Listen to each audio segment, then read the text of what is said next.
Hey, so this is my quick little course on how to do the basics of public speaking and confident speaking. Both elements, they're really similar. So timestamps in the description, and at some point I'll make a full guide where I go a lot deeper into the topics. So number 1 is breaks, number 2 is gestures, number 3 is inflections, and number 4 is stage presence. Alright, let's get started with good old number 1, breaks. Just did it there. I just did it again. Breaks are incredibly crucial for 2 major reasons. In the public speaking context, breaks allow you to give the audience time to digest. Like just here. The longer the break, and there is a golden rule with this one, the longer they have to digest.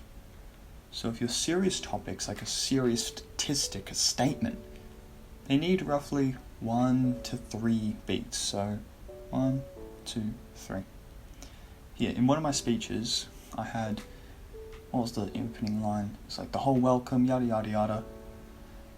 I remember when I was about 6, and I read my very first book on Imagine. Right, that's how it went.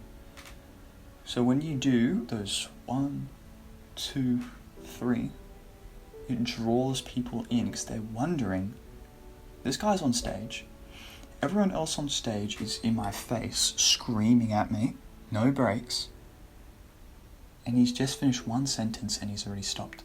What's going to happen next?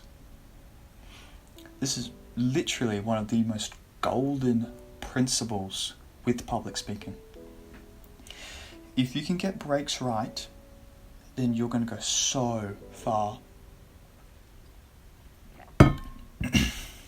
And in the conversation aspects, breaks are really important. If I asked you a question and you just said the first thing that came to mind, would it be that valuable to me? Would it really help me as much as it possibly could? I always say there are 2 major responses. If I asked you, what did you do today? You can say the first thing that came to mind, or what I call the automatic response, or you can give 3 seconds to think and have an amazing answer. This one is a manual response, right? The manual response is 1,000 times more valuable, not only to me but to you. It shows me that you've thought about the question and that you've really considered what you're about to say. So I want to listen to it more. You can see breaks are really important. They're very valuable, and I truly believe if you can get breaks good, you can perfect them, most other things don't matter as much, right? You can have amazing diction and you can have horrible breaks. Like if I was speaking in completely sensible terms and I was just doing this endlessly, you can see how my diction is just fine, but it still sucks to listen to. That's one of the real points I want to get across.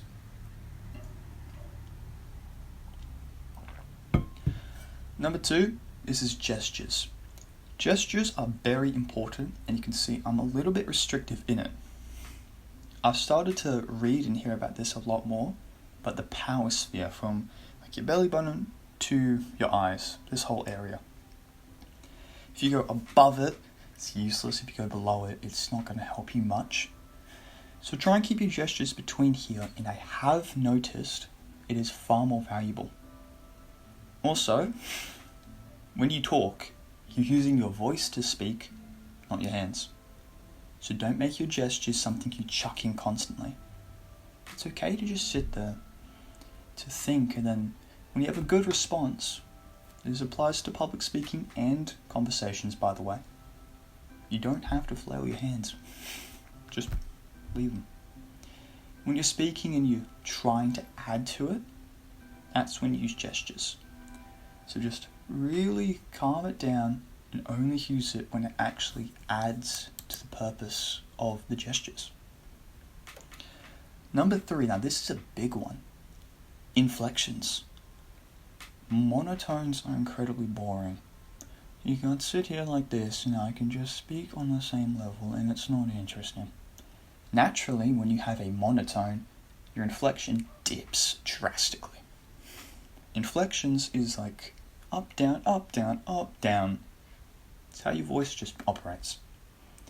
You notice that a good speaker usually goes up with their voice when they're about to say something really positive, and they go down when it gets a little bit more negative, dark, emotive.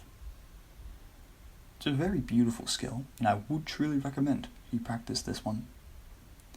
So far, breaks and inflections are my major recommendations to focus.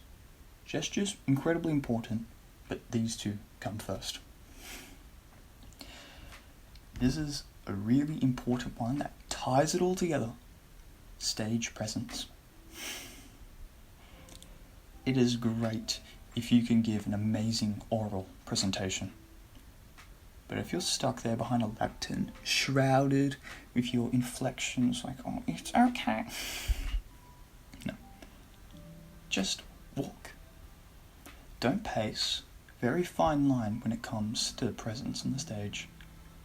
But it is crucial you do a few little pointers.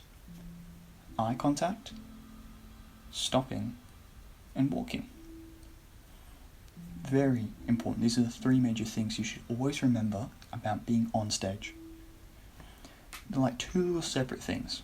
There's presence and there's like how you present the speech, and you.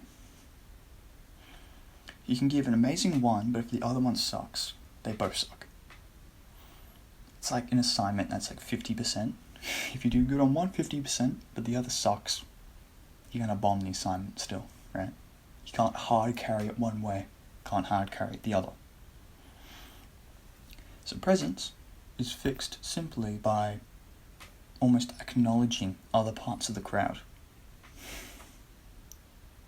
With the beautiful art of public speaking, you can do a little thing called giving a conversation. I was taught this one a lot, but don't give a speech, don't give a lecture where you're yelling at someone. Talk. Like right now, I've aimed to have a conversation through and through. And this is how you do it. You just take your breaks, control your gestures and your inflections. You don't pace back and forth constantly. You just stop. So on stage, it's going to look like this. You're going to look like you're on your little box, right? You're in the middle. Go here, spend like 2 minutes just talking to this half. Go here, talk to that. Just go across, but do not pace. Spend time and really think about giving the speech to the person you're talking to. Like that half of the room. Not the whole room. A little glance over there as you give it is okay. But really focus on looking at that one person and saying your sentence. A lot of people, especially myself at one point, when we see the judges, we get petrified and we give the speech to them. The judge will assess how well you give the speech to everyone, not just them. It's very subconscious, but they'll kind of notice if you're just talking to them or if you're talking to everyone. And they much prefer the latter. That's all I've got to say. At some point, I have a full guide on how to incorporate all these. But yeah, that's all. I hope this helped you. See you in the next one.